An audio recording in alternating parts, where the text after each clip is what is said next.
जय हिंद। एक बार फिर से आप सभी का व्यायाम एकेडमी में स्वागत है। चलिए स्टार्ट करते हैं मैराथन। मैराथन का मतलब क्या हो जाएगा कि सारे जगह से आप लोगों के लिए प्रश्न रखे जाएंगे और आपको ही जवाब देना है। उससे बनने वाले और भी महत्वपूर्ण प्रश्न आप लोगों को बताया जाएगा। जैसे पहला प्रश्न है, दूरदर्शन की स्थापना कब हुई थी। पहला प्रश्न आप लोगों के लिए है, दूरदर्शन की स्थापना कब हुई थी। दूरदर्शन की स्थापना कब हुई थी? तो आपको पता होना चाहिए दूरदर्शन की स्थापना सबसे पहले हुई थी कब भैया? 1959 में। कब हुआ था? 1959 में, ये आपको याद रखना। अच्छा, दूरदर्शन की बात आई है तो यहीं पर आपको जान लेना है टेलीविजन का आविष्कार किसने किया था। यदि आपको आता है तो आप बोल सकते हैं। तो आपका जवाब हो जाएगा जे.एल. बेयर्ड। क्या जवाब हो जाएगा? जे.एल. बेयर्ड। किसी को कोई भी प्रॉब्लम होती है तो बिल्कुल बेहिचक खड़ा होकर पूछ सकता है, ठीक। तो जे.एल. बेयर्ड, जे.एल. बेयर्ड, ठीक है। तो आइए यहीं पे कुछ स्थापना की बात कर लेते हैं, आविष्कार की बात कर लेते हैं। यहीं पे हम बात करते हैं रेडियो की आविष्कारक कौन है। रेडियो, तो आपको पता होना चाहिए रेडियो का कौन है? मार्कोनी। कौन है भैया? मार्कोनी, ठीक है। एक्सरे का कौन है? एक्सरे, एक्सरे, तो एक्सरे का क्या हो जाएगा? रोंटजन। क्या भैया? रोंटजन, ठीक है। क्या हो जाएगा? रोंटजन, ठीक है। वायुयान का आविष्कारक कौन है? वायुयान का आविष्कारक कौन है? राइट बंधु। वायुयान का आविष्कारक कौन है? देखिएगा, आप सभी लोग नोट करते चलेंगे, ठीक है ना। कोई भी बच्चा छूटेगा नहीं, ठीक। सबको नोट डाउन करते चलना है। वायुयान का याद होगा उसके बाद में, ठीक है, ताकि कोई भी प्रॉब्लम एग्जाम में ना होने पाए किसी को, ठीक है। वायुयान का आविष्कारक कौन है? तो आपका जवाब क्या हो जाएगा? राइट बंधु। वैसे आपको पता होना चाहिए राइट बंधु के 8 साल पहले ही भारत में वायुयान का आविष्कार हो चुका था। ये आपको कमेंट करके बताना रहेगा कि किसने किया था। ये सारी चीजें बताई गई हैं, ठीक। अगला प्रश्न आपको बताना है, बुलंद दरवाजा किसने बनवाया था। बुलंद दरवाजा किसने बनवाया था?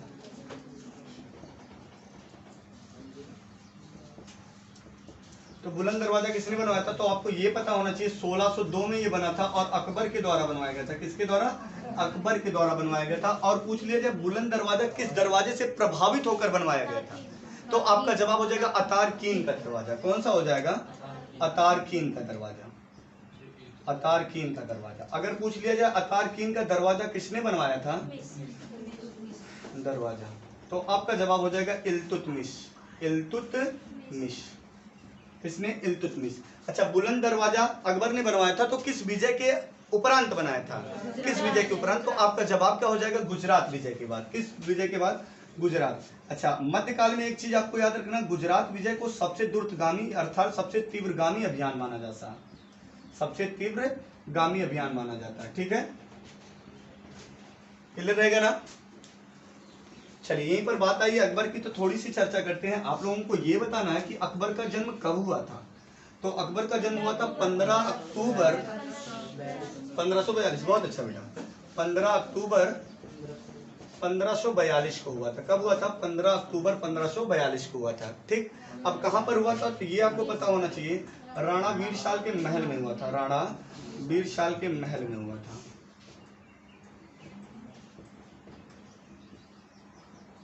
ठीक है। और ये राणा वीरशाल कौन है? ये आपको पता होना चाहिए। तो ये हुमायूं के मित्र हैं।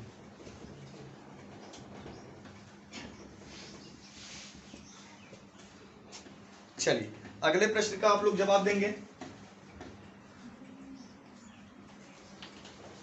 अगला प्रश्न आप लोगों को जवाब दे देना है, दिसंबर 1984 में भोपाल गैस त्रासदी में कौन सी गैस निकली थी? तो देखेंगे 1984 में घटना हुई थी, सन भी याद रखना है, जिसमें कितने हजार लोग मरे थे। तो आपका जवाब हो जाएगा 25,000 लोगों की मौत हुई थी, ठीक है। तो कहां पर हुआ था? तो मध्य प्रदेश के भोपाल में, ठीक है। मध्य प्रदेश की राजधानी क्या है? तो आपका जवाब क्या हो जाएगा? भोपाल। अब 1984 में कौन सी गैस निकली थी? तो आपका जवाब क्या आ जाएगा? Methyl isocyanate.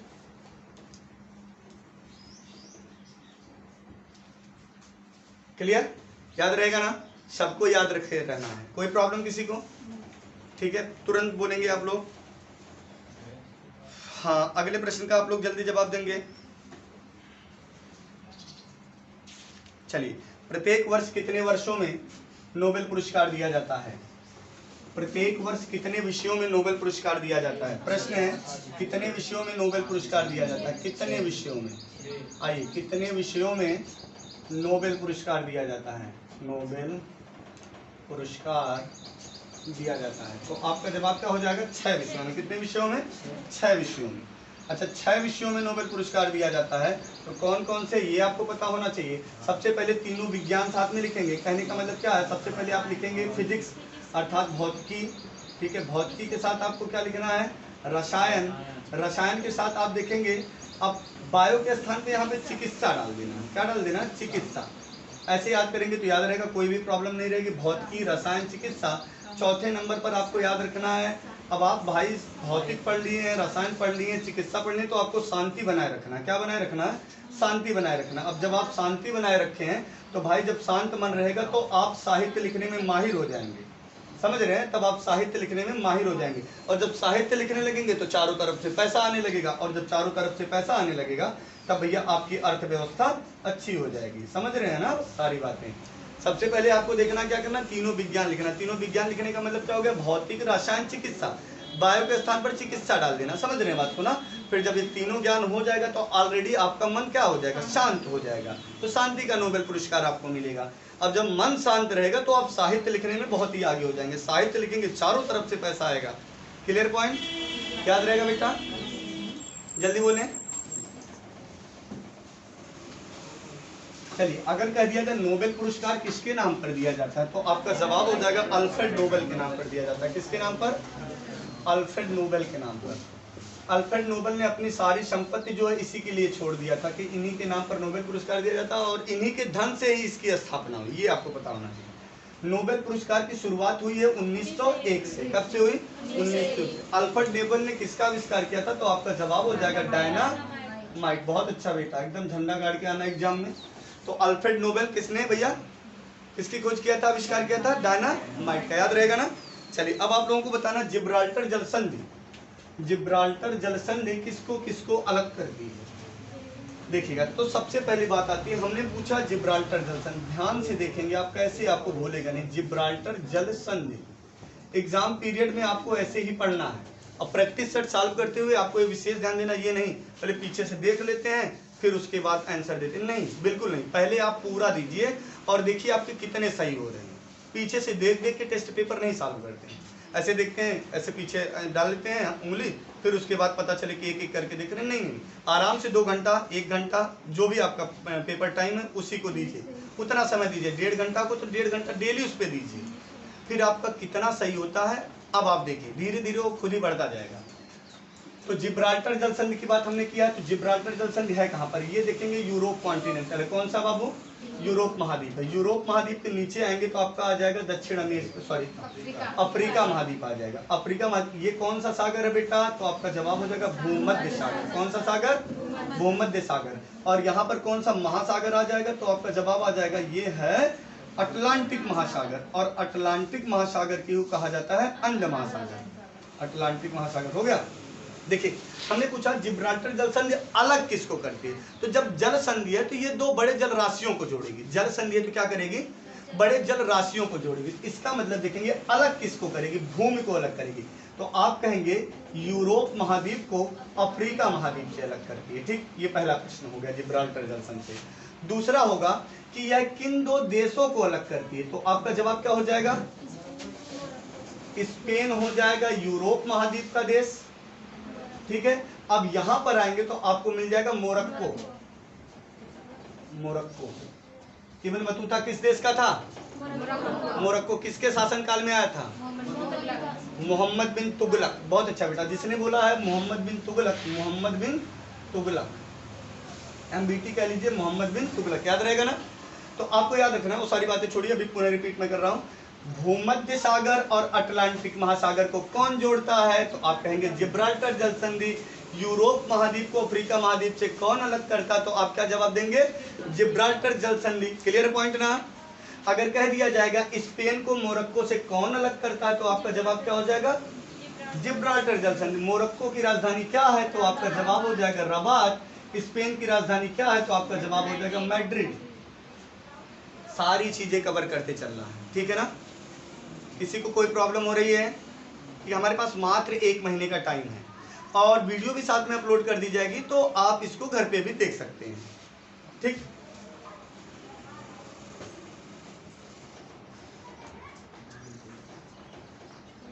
चलिए क्लियर इतना पॉइंट। आइए, यहाँ पर आया था भूमध्य सागर। जब ये पॉइंट आया था तो यहाँ पर आपको देखे थे मध्य में हमको क्या मिला था भैया, भूमध्य सागर। आइए तो थोड़ा से भूमध्य सागर से क्वेश्चन बना के बताते हैं। तो भूमध्य सागर, और जब ऐसे नीचे आएंगे ना इस वाले टर्म पे, ये वाला पूरा पॉइंट भूमध्य सागर हो गया। यहाँ पर आएंगे तो यहाँ पर एक हमें नहर मिलेगी और यहाँ पर हमें मिलेगा एक सागर जिसका नाम है लाल सागर। आइए, तो लाल सागर और भूमध्य सागर को कौन जोड़ता है, तो आपका जवाब हो जाएगा स्वेज नहर।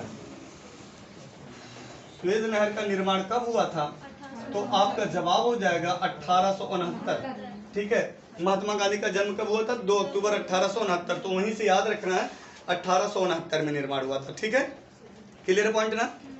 अब आप देखेंगे स्वेज नहर। स्वेज नहर के बन जाने से जो पुर्तगाली है, देखिएगा यूरोप महाद्वीप है, यूरोप के या यूरोप व्यापारियों के लिए एशिया महाद्वीप आने के लिए 7000 किलोमीटर की डिस्टेंस कम हो गई।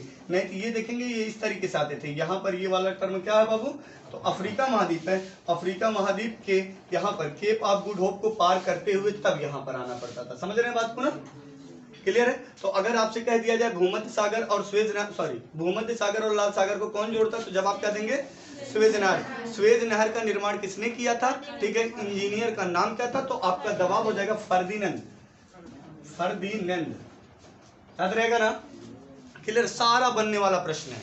ठीक है, चलिए अगर कह दिया जाए भूमध्य सागर का प्रकाश स्तंभ, किसका, भूमध्य सागर का प्रकाश स्तंभ, कौन सा स्तंभ भैया, प्रकाश स्तंभ। तो आपका जवाब यहाँ पर हो जाएगा स्ट्राम्बोली, प्रकाश स्तंभ। आइए, तो जवाब हो जाएगा स्ट्राम्बोली, स्ट्राम्बोली। केवल देखते चलना है, केवल देखते चलते रहिए, सारे का सारा क्लियर हो जाएगा। समझ रहे हैं बात को ना। चलिए आगे चलते हैं, दूसरा प्रश्न रखते हैं आप लोगों के लिए।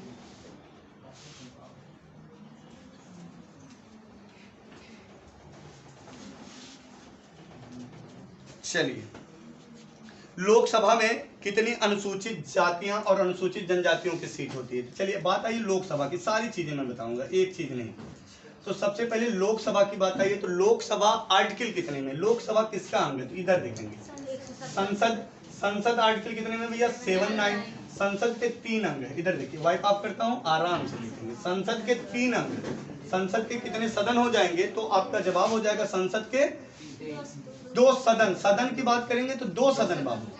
अंग या भाग की बात करेंगे, अंग या भाग की बात करेंगे तो कितना बोलेंगे, 3 बोलेंगे। समझ रहे हैं बात को ना। तो यहाँ पर देखेंगे सदन, उच्च सदन, निम्न सदन, फिर यहाँ पर क्या हो जाएगा, राष्ट्रपति। याद रहेगा सबको, तो उच्च सदन, निम्न सदन, राष्ट्रपति।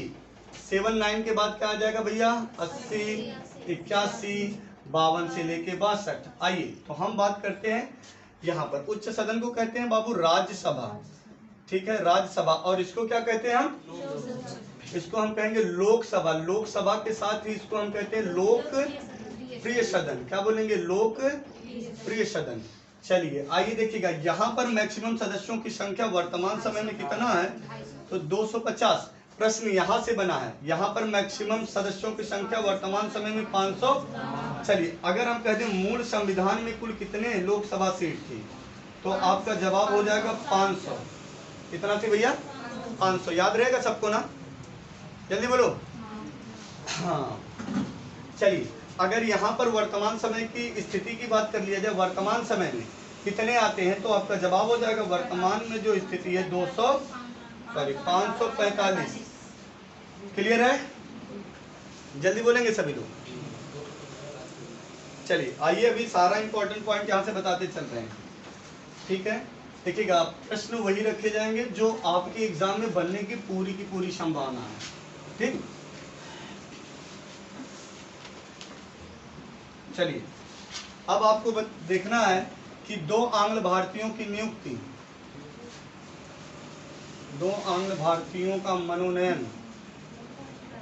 मनोनयन कौन करेगा, राष्ट्रपति करता है। आर्टिकल की कोई बहुत अच्छा, गलत 83 कहाँ है बेवकूफ, 331 गलत नहीं होना चाहिए किसी से कोई भी पॉइंट। भाई आर्टिकल 331 में जब कहा जाएगा राज्यसभा, किसमें बोलेगा, राज्यसभा में 12 सदस्यों का मनोनयन राष्ट्रपति करता है, यह आर्टिकल कितने में वर्णित है, तब जवाब हो जाएगा 83। क्लियर है ना? तो आपका जवाब हो जाएगा 12, कितने सदस्यों का भैया, 12 सदस्यों का मनोनयन, 12 सदस्यों का मनोनयन कौन करेगा, तो आपका जवाब कौन हो जाएगा, कहां पर, ये भी याद रखना है, ये राज्यसभा रहेगा लल्ला, और ऊपर वाला कौन सा सभा रहेगा, लोकसभा रहेगा। ये आंग्ल भारतीय रहेंगे, लेकिन ये जो 12 सदस्य रहेंगे ना, इनका मनोनयन राष्ट्रपति तो करेगा। साथ में एक पॉइंट और याद रखना है, ये कला, विज्ञान, साहित्य, ये विशेष अनुभव वाले होने चाहिए। क्या होने चाहिए, विशेष अनुभव वाले होने चाहिए। बात समझ में आ रही है ना? किसी को कोई प्रॉब्लम? पीछे लास्ट में एकदम, क्या, हाँ खेल से भी हो सकते हैं बिल्कुल।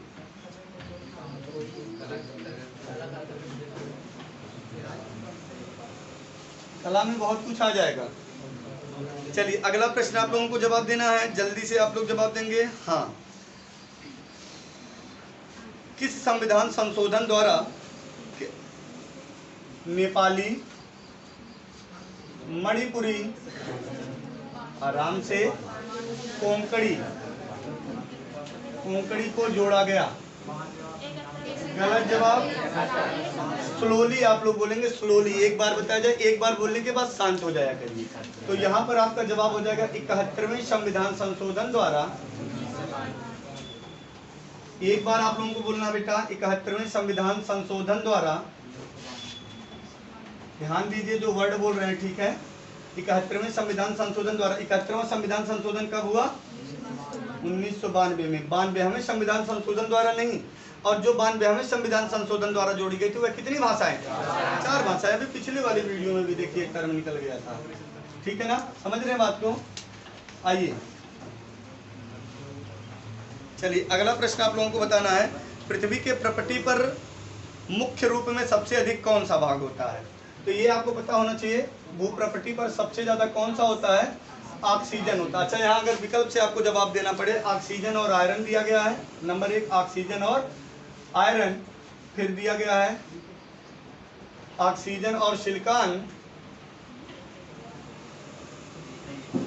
फिर उसके बाद दे दिया गया है ऑक्सीजन और आयरन, आयरन 2 बार दे दिया है, सिलिकॉन और एल्युमिनियम, सिलिकॉन और एल्युमिनियम। तो आपका जवाब हो जाएगा ऑक्सीजन एवं सिलिकॉन की मात्रा भूप्रपटी पर सबसे अधिक है, ये ध्यान देंगे, कई बार ये प्रश्न बना है। अगले प्रश्न का आप लोग जवाब देंगे।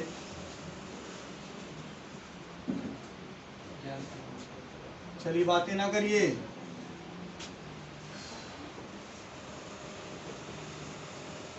वृषण किस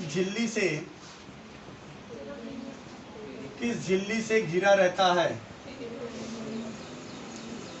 तो बहुत सही जवाब है, बिल्कुल सही बेटा।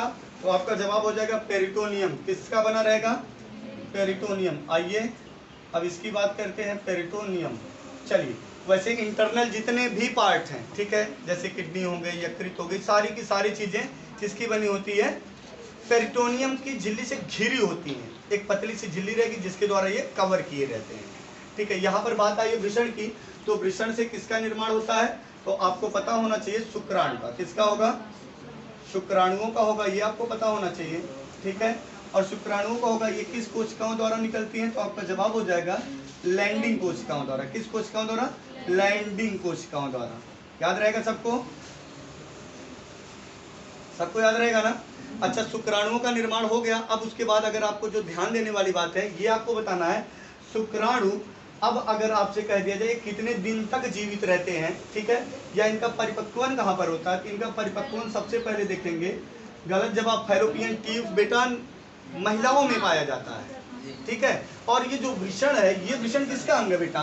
तो शरीर के बाहर की एक थैलीनुमा संरचना होती है, ठीक है, जहां पर ये दो रूप में पाए जाते हैं, ये आपको पता होना चाहिए। ठीक, अब यहाँ से ऐसी जालिकाएं निकली रहती हैं। ये जो जालिकाएं होती हैं, इन्हीं जालिकाओं से एक मोटी जालिका निकली रहती है जिसे कहते हैं अधिवृषण। क्या बोलते हैं बेटा?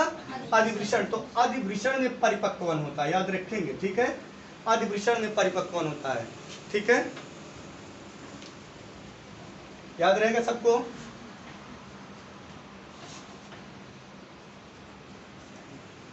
चलिए, कोई भी बात नहीं करेगा, आराम से। अगले प्रश्न का आप लोगों को जवाब देना है। अगर आपसे कह दिया जाए कार्पल्स की संख्या कितनी, प्रश्न है कार्पल्स की संख्या। चलिए, option A 8, option B 16, option C 14, option D 29। तो कार्पल्स की संख्या आप लोगों को बताना है। तो कार्पल्स कहाँ पर पाई जाती है, कहाँ की हड्डी का नाम कार्पल्स है? तो आपको पता होना चाहिए कलाई का हड्डी का नाम कार्पल्स है। क्या भैया? कलाई। और एक कलाई में 8 पाई जाती है। तो जब भी कार्पल्स आपको पूछे तो जब तक एक हाथ ना लगा दे तब तक 8 जवाब नहीं देना। कुछ लोग अभी भी सनके हुए हैं, 8 ही बोलते हैं। भाई आपको याद रखना, जब तक एक हाथ नहीं बोलेगा तब तक 8 जवाब नहीं देना है। साफ साफ पूछा कार्पल्स की संख्या, तो 2 आपके पास हाथ है, तो कितना जवाब देंगे? 16 ही जवाब देना है। ठीक है, अब बात करते हैं एक में आते हैं। अच्छा, फेस बोन में हड्डियों की संख्या कितनी है? फेस बोन में कितना है? सिरों में हड्डियों की संख्या, ठीक है, सिरों में कितना बोलेंगे? 29। कितना बोलेंगे? 29 आपको जवाब देना। क्लियर है? फेस बोन आपने देख लिया। अगर पूछ लिया जाए कपाल में हड्डियों की संख्या, कपाल में कितना बोलेंगे? 8। ठीक है, जब खोपड़ी की बात करेगा तो इन दोनों को जोड़ के जवाब देंगे। 14 8 22। ये कान बाहर रहता, क्या करता? कान। कान में हड्डियों की संख्या बोलेंगे? कान में हड्डियों की संख्या, एक कान में 3। तो बिल्कुल देखेंगे कान में हड्डियों की संख्या है 6। कान में हड्डियों की संख्या कितना है बाबू? 6। सभी लोग बोलेंगे कान में हड्डियों की संख्या कितना? 6। लेकिन एक कान जब लगा देगा तब आपको जवाब देना रहेगा 3। सबसे छोटी हड्डी कौन सी है? सबसे छोटी हड्डी स्टेपिस या स्टेपिस एजुर्बिस। क्लियर? अगर कह दिया जाए शरीर की सबसे बड़ी हड्डी कौन सी है, तो जवाब क्या हो जाएगा? फीमर। कौन सा भैया? फीमर। कहाँ की है? तो आपका जवाब हो जाएगा जांघ की हड्डी है। कौन सी हड्डी है? जांघ की हड्डी है। ठीक है, याद रहेगा सबको?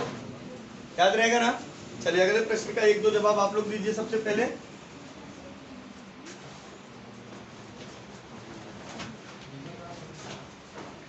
मनुष्य यूरिन का पीएच मान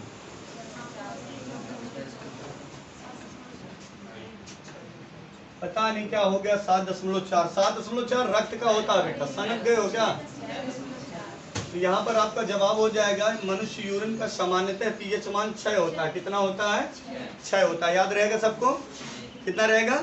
6। अगर पूछ लिया जाए रक्त का पीएच मान कितना होता है? ठीक है। अच्छा, जो मनुष्य का जो यूरिन होता है या सामान्य यूरिन होता है, पीला दिखाई देता है या हल्का पीला रहता है, तो पूछ लिया जाता किसके कारण, तो आपका जवाब हो जाएगा यूरोक्रोम। किसके कारण बाबू? यूरोक्रोम के कारण। किसके कारण रहेगा? यूरोक्रोम के कारण। ठीक है,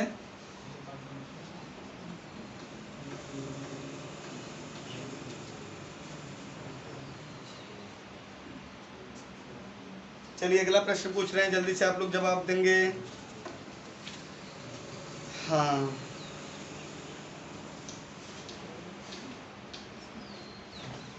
चलिए यहाँ पर पूछ लिया गया है लोकसभा में सदस्यों का कार्यकाल कितने वर्षों का होता है? तो आप आसानी से बता सकते हैं भाई, लोकसभा में सदस्यों का कार्यकाल कितना वर्ष होता है?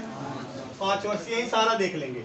लोकसभा में सर्वाधिक सीट किस राज्य में है? उत्तर प्रदेश। कितना है बाबू? 80। अच्छा, अगर कह दिया जाए कि राज्यसभा की सर्वाधिक सीट कहाँ पर है? कार्यकाल देख लेंगे कितना वर्ष होता है। अच्छा, ये देखेंगे अस्थायी सदन होता है। कैसा सदन होगा बाबू? अस्थायी। और ये कैसा सदन होता है? अब इसका मतलब क्या है? इसको भंग किया जा सकता है लेकिन इसको भंग नहीं किया जा सकता। 6 वर्ष होता है। इसके सर्वाधिक सीट किस राज्य में है? यूपी। कितना है? 31। यहीं पर चलिए, लोकसभा राज्यसभा आया तो साथ में विधानसभा की बात कर लेते हैं। विधानसभा विधानसभा सर्वाधिक कहाँ पर है? पहले कार्यकाल बोल देंगे कितना वर्ष है? 5 वर्ष। कार्यकाल कितना देखते हैं कि जैसे किसी भी राज्य में जो चुनाव होता है मुख्यमंत्री के लिए, अर्थात जो आप लोग विधायक चुनते हैं, उनके लिए कितने वर्षों पर चुनाव कराया जाता है? तो 5 वर्षों। कितने वर्षों के भैया? 5 वर्ष। तो वही चीज आपको ध्यान देना है, ये जो विधानसभा है 5 वर्षों के लिए रहेगा। सर्वाधिक सीट कहाँ पर है? यूपी। अच्छा, यूपी में हर बार क्यों? क्योंकि ये आप ध्यान दीजिएगा, जो सीटों का आवंटन होता है वह जनसंख्या के आधार पर होता है। अच्छा, पूछ लिया जाता है किस जनसंख्या के आधार पर? तो 1971। ठीक है, याद रहेगा सबको। चलिए, अभी और भी प्रश्न यहाँ से जितने भी बन रहे हैं सब बताया जा रहा है। विधानसभा 5 वर्ष यूपी, सर्वाधिक सीट है कितना? 403 + 1। क्लियर है पॉइंट? अब विधानसभा अगर पूछ लिया जाए आर्टिकल कितने में, तो आपका जवाब हो जाएगा 170 रहेगा बाबू, ध्यान देंगे 170। अब आपको पता होना चाहिए विधान परिषद की जब बात कर ली जाएगी तब ये आ जाएगा 169। ठीक है, विधान परिषद याद कैसे रहेगा, कैसे गलती नहीं होगी, ये सुनिएगा आप लोग। विधानसभा विधान परिषद, तो 7 से 0 और 7 से 70 हो जाएगा। समझ रहे हैं बात को ना? अगर देखिएगा आर्टिकल क्या रखेगा जब आपको विधानसभा या विधान परिषद पूछेगा। विधानसभा पूछा तो आपको आर्टिकल रखेगा 168। तो 168 में क्या है? विधानमंडल है। विधानमंडल के 3 अंग होते हैं, जरूरी नहीं हर राज्य में 3 अंग, ठीक है, 2 अंग भी होते हैं। जिन राज्यों में विधान परिषद नहीं है उन राज्यों में मात्र 2 अंग होते हैं। क्लियर है बाबू? तो उसी प्रकार विधान परिषद देख रहे हैं 169 में, जो सभी राज्यों में नहीं, कुछ राज्यों में। ठीक है, ये सारी चीजें बता रहा हूँ। अच्छा, इसका कार्यकाल कितना होगा? ये उच्च सदन है, तो जैसे यहाँ पर उच्च सदन 6 वर्ष, वैसे यहाँ पर 6 वर्ष। समझ रहे हैं ना? अब उसके बाद सर्वाधिक सीट कहाँ पर है? तो यूपी में ही। कितना है? तो आपका जवाब हो जाएगा 100। समझ में आया? बोलो। यहाँ पर आपको देखना, अगर लोकसभा का सदस्य को ये मिनिमम उम्र कितनी होनी चाहिए? 25 वर्ष। और विधानसभा है कितना? 25 वर्ष। जो 5 वर्ष लिखा गया है कार्यकाल लिखा दे, मिटा दिए 25 वर्ष। अर्थात अगर आप 25 वर्ष के हो चुके हैं तो आप सांसदी का चुनाव लड़ सकते हैं, आप विधायकी का चुनाव लड़ सकते हैं, आप सांसद या विधायक बन सकते हैं। बात समझ में आई? क्लियर है? यही चीज आपको फॉलो करना है। राज्यसभा में मिनिमम उम्र कितनी होनी चाहिए? 30 वर्ष होनी चाहिए। उसी प्रकार 30 वर्ष ये भी रहेगा। चलिए, टाइम ओवर हो गया, यहीं तक क्लास रखी जाएगी। Best of luck.